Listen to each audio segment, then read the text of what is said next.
الحمد لله رب العالمين. الحمد لله الذي أرسل رسوله بالهدى ودين الحق ليظهره على الدين ولو كره الكافرون. نشهد أن لا إله إلا الله وحده لا شريك له، ونشهد أن سيدنا محمدا عبده ورسوله. اللهم صل على سيدنا محمد وعلى آله إبراهيم وعلى آل سيدنا إبراهيم، وبارك على سيدنا محمد وعلى آل سيدنا محمد كما باركت على سيدنا إبراهيم وعلى آل سيدنا إبراهيم في العالمين.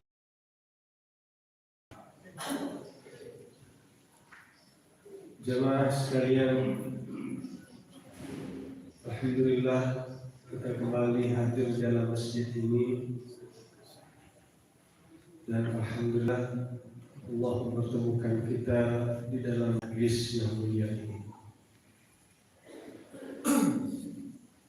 Ayat yang sering kita dengar di setiap Jumat dan itu diulang-ulang oleh khatib, dan mungkin besok kita akan juga mendengar ayat itu, dan semua kita mungkin sudah hafal karena seringnya mendengar ayat itu. A'udzu billahi minasyaitonir rajim. Bismillahirrahmanirrahim. Ya ayyuhalladzina amanu taqullaha haqqa tuqatih wa la tamutunna illa wa antum muslimun. Semua kita paham, setidaknya semua kita mengerti ayat ini disampaikan khatib setiap Jumat tentang perintah wasiat takwa, yang mana wasiat takwa itu merupakan salah satu dari rukun khutbah. Tapi kenapa ayat itu, kenapa wasiat itu, dan kenapa pesan itu tidak begitu mengena di hati kita? Dengan artian, kenapa ayat itu tidak ada bekasnya di hati kita? Kenapa pesan takwa adalah pesan yang paling hambar setiap Jumat? Marilah kita meningkatkan iman dan takwa kita kepada Allah. Iman dan takwa itu kalimat yang paling sering kita dengar minimal satu kali satu pekan, tapi ia hambar tiada rasa. Tegas mengatakan inna akramakum indallahi atqakum. Derajat yang paling mulia di hadapan Allah itu adalah derajat orang yang paling bertakwa. Ternyata masalah utamanya adalah sejauh mana kita memahami takwa itu. Dalam sebuah paparan yang dijelaskan oleh para ulama dengan makna begini: bagaimana para ulama memahami ketakwaan itu, dan bagaimana para ulama menempatkan kedudukan ketakwaan itu, dan bagaimana para ulama menyusun ketakwaan itu laksana sebuah tangga, sehingga ia bukanlah tangga pertama. Kalau kita melihat, ketakwaan itu bukanlah tangga pertama, tapi ketakwaan itu adalah tangga yang keenam, yang dijelaskan oleh Imam Abu Zakaria Yahya bin Sharaf An-Nawawi dalam kitab beliau Riyadhus Shalihin.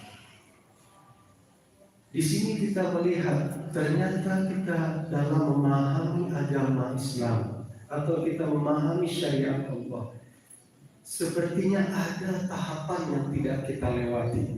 Sepertinya ada tangga yang kita loncat-loncati, yang kita lewatkan, sehingga saat kita berada pada tangga sekian dengan jalan loncat-loncat seperti itulah kemudian syariat ini menjadi hambar di hati kita. Mungkin kita tidak pernah tinggal sholat, mungkin kita tidak pernah tinggal puasa Ramadan, tetapi kita kadang mungkin bertanya, kenapa kurang rasanya? Kenapa kita kurang merasakan Allah itu dalam hidup kita? Buktinya saat kita dalam kesusahan, kita sering mencari solusi itu dengan pola pikir kita, sehingga dari kesusahan masuk kepada kesusahan yang lebih parah, dari masalah masuk kepada masalah yang lebih berat dalam kehidupan kita. Kemudian kita panik, padahal setiap hari kita sholat, seolah jauh kita dari pertolongan Allah. Kenapa kita tidak merasakan Allah itu dalam keseharian kita? Itu tidak lain adalah jawabannya bagaimana cara kita belajar Islam itu sendiri. Kita akan melihat di sini bagaimana para ulama memahami ketakwaan dan bagaimana para ulama itu menempatkan posisinya, agar kita tahu disitulah kita melihat tolak ukurnya, disitulah kita melihat dan merasakan ternyata kita sendiri yang salah meletakkan posisi. Kesalahan kita dalam meletakkan posisi itu berakibat mungkin cara belajar syariat kita yang bermasalah. Kalau tadi Imam An-Nawawi meletakkan derajat ketakwaan, tangga ketakwaan itu, level ketakwaan itu pada tanggal ke-6. Tangga pertamanya apa? Jadi tidak mungkin kita langsung sholat kemudian kita menjadi orang bertakwa. Tidak, ternyata syariat itu tidak seperti itu. Dia ada tartib dan urutannya. Jika tartib dan urutan ini kita langgar, maka sia-sia rasanya. Bukan berarti batal keislaman kita, bukan berarti tidak diterima sholat kita. Masalah sholat itu adalah masalah fikih, ada rukun dan syarat yang harus dipenuhi. Tetapi juga di sana ada keikhlasan yang harus dipahami. Maka tangga pertama yaitu keikhlasan kepada Allah. Keikhlasan kepada Allah itu dinyatakan dengan menukil ayat yang sering mungkin kita baca pada juz 30. وَمَا أُمِرُوا إِلَّا لِيَعْبُدُوا اللَّهَ مُخْلِصِينَ لَهُ الدِّينَ حُنَفَاءَ وَيُقِيمُوا الصَّلَاةَ وَيُؤْتُوا الزَّكَاةَ وَذَلِكَ دِينُ الْقَيِّمَةِ. Tidaklah mereka diperintahkan kecuali hanya menyembah Allah, mengikhlaskan din ini semata-mata, mencari din semata-mata, menganut din yang benar-benar, din yang diridhai oleh Allah, yaitu din Hanafiyah, yaitu syariat Islam itu sendiri, tetapi dengan menjalankan dengan segala keikhlasan. Keikhlasan itu letaknya di hati, bahkan dia mungkin tidak bisa kita nyatakan dengan melihat orang sholatnya tenang, berarti sholatnya ikhlas. Tidak. Sama halnya yang merusak keikhlasan itu adalah riya. Kita tidak bisa mengetahui orang yang datang ke masjid pakaian sunnah yang istilah orang hari ini, berarti dia orangnya riya. Tidak juga kita katakan bisa menyatakan seperti itu. Atau dia sedang menjalankan sunnah, berarti dia orang yang ikhlas. Tidak. Dia adalah perkara hati, bahkan keriaan itu sendiri malaikat pun sendiri tidak tahu. Buktinya di dalam hadis menyatakan bahwasanya malaikat melaporkan catatan ibadah seorang hamba, ya Allah, sebulan salat, sebulan puasa, sebulan bersedekah, sebulan gini. Ini catatannya ya Allah. Tapi kemudian Allah membantah semua itu. Secara zahir kita dicatat oleh malaikat kita sholat, tetapi siapa yang tahu kita ikhlas atau kita riya? Yang tahu adalah kita sendiri dengan Allah. Sebab itulah masalah ikhlas itu adalah bab pertama yang harus kita tuntaskan. Apa tandanya yang merusak ikhlas itu? Apa riya itu? Apa ujub itu? Apa takabur itu? Apa rasanya? Atau dengan kata lain, syariat ini memerintahkan kita menjadi pribadi yang soleh. Itu harus, tetapi menjadi pribadi soleh itulah yang merusak agama itu sendiri. Semua kita harus menjadi orang yang soleh, tetapi jangan pernah merasa orang paling soleh. Itu yang merusak keikhlasan itu sendiri. Bahkan di dalam awal kitab ini beliau menukil di antara cara Rasul mengajarkan bagaimana niat itu bisa mempengaruhi seseorang, bahkan menentukan posisi orang itu di neraka atau di surga. Idza taqa al-muslimani bisayfayhima faqatil wal maqtul finnar.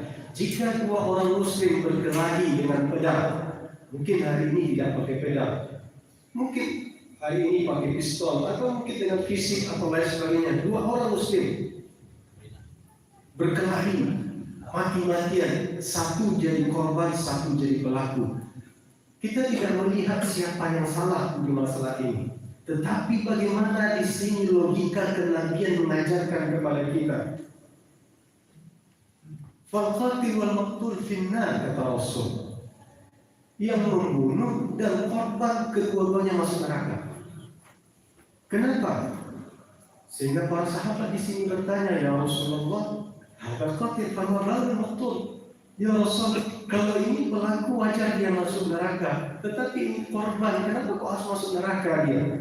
Qala innahu kana harisan ala qatli sahibi. Dia masuk neraka karena dia saja yang kalah. Niatnya dalam berkelahi itu bagaimanapun juga dia harus membunuh lawannya. Karena niat.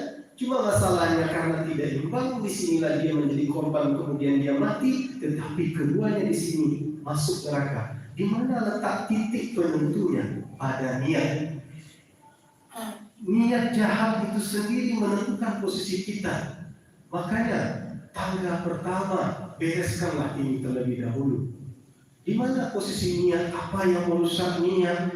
Jangan salah memahami masalah niat. Kita buka masalah bab niat yang kita perdebatkan, apakah sah salat membaca usolli fardhu zuhri 4 raka'atin makmuman adaan lillahi ta'ala. Kalau perdebatan kita masih masalah itu, dan itu ada masalah khilafiyah di fikih, dan bagi kita itu masalah paling urgen, itu berarti kita masih rendah dalam memahami syariat. Sebab permasalahan itu telah tuntas dan bahkan dituntaskan oleh para ulama yang ketakwaannya sangat luar biasa, kesolehannya sangat luar biasa, kedalaman ilmu mereka sangat luar biasa, dan itu ijtihad dari mereka. Tapi karena kurangnya bacaan kita, inilah yang menjadi perdebatan kita hari ini. Kesalahan kita cara membuka babnya itu sendiri. Mestinya babnya itu dituntaskan adalah apa keikhlasan itu, bagaimana menjadi keikhlasan, apa yang merusak ibadah itu sendiri. Yang merusak keikhlasan itu adalah riya. Jangan dianggap riya itu dia perkara yang sederhana. Tidak. Dia lebih halus dari rambut dibelah 7, bahkan dia masuk ke hati seorang hamba tanpa disadari. Saat itu hamba itu telah tergiring dan tanpa disadari dia sedang ria dalam ibadah. Jangan dianggap kalau kita sinis antara pakai jubah kemudian di atas mata kaki, kemudian kita lihat saudara kita dia pakai celana lepis di bawah mata kaki panjang, kita katakan ini sama sekali pakainya tidak islami, saya yang paling islami. Ini juga masalah. Di mana letak masalahnya? Masalahnya adalah ria, seolah kita lah yang paling soleh, merasa soleh. Itulah masalah utama. Tapi apakah salah kemudian kita mengirim pakaian yang bagus, kemudian kita potong pakaian kita di atas mata kaki? Itu sunnah, tapi perbaiki. Artinya apa? Jalankan ia secara zahir dan fikihnya, tapi ikuti juga secara fikih batinnya di sini.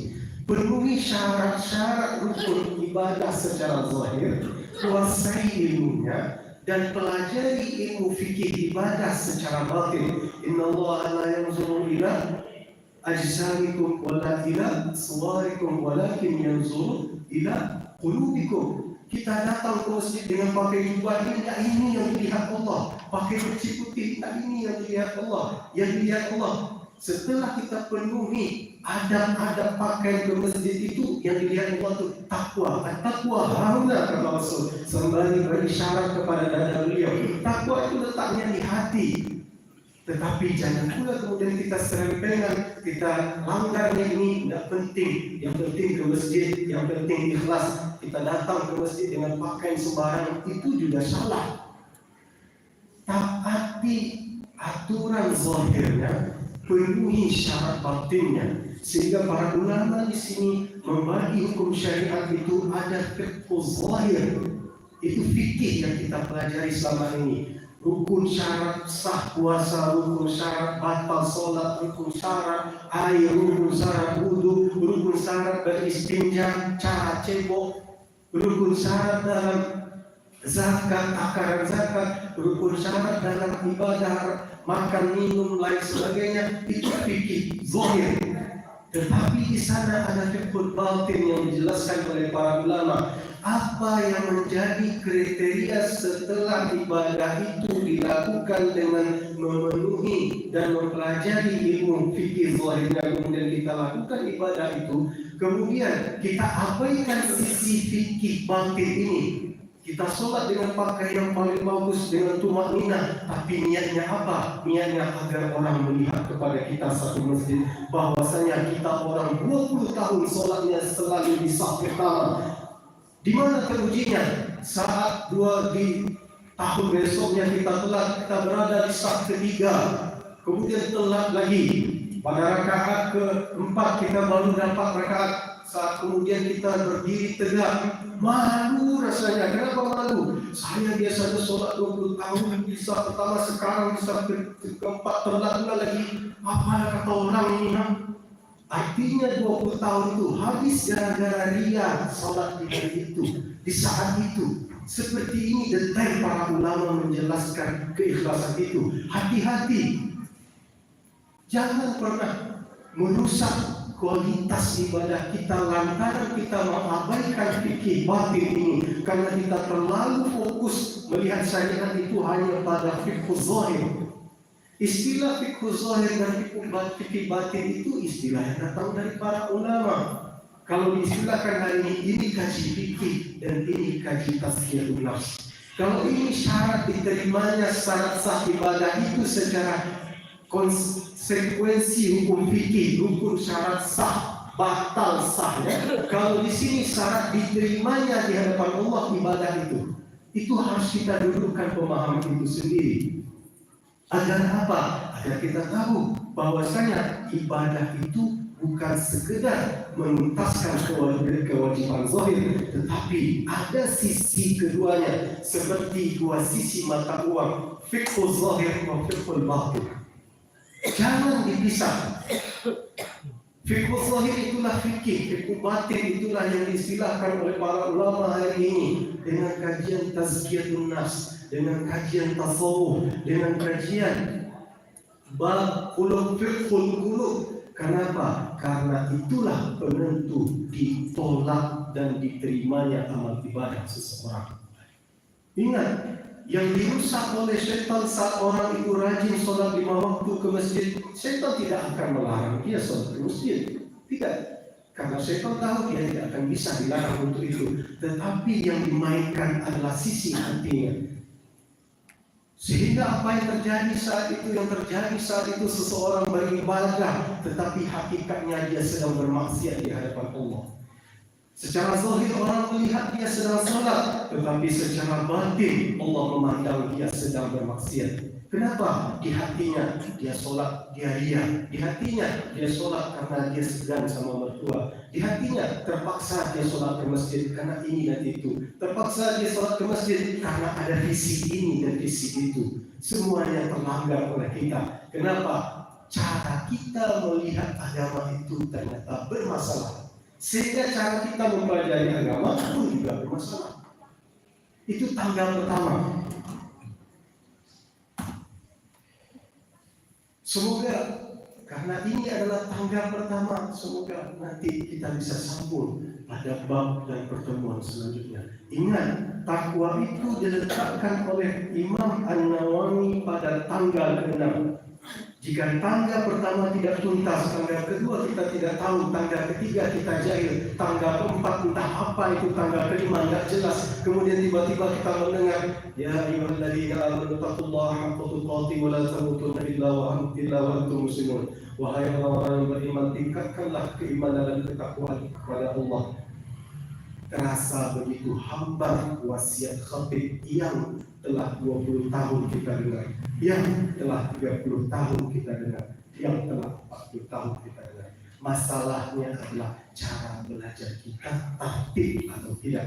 Semoga ini adalah pertemuan pertama menjelaskan kepada kita bahwa tangga pertama yang harus kita tuntaskan itu adalah ikhlas.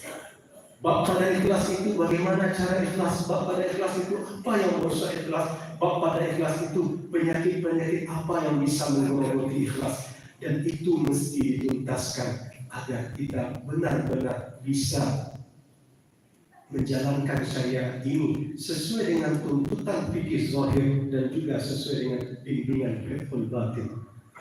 Alhamdulillahirabbil alamin. Assalamualaikum warahmatullahi wabarakatuh. Allahu Akbar, Allahu Akbar. Asyhadu an la ilaha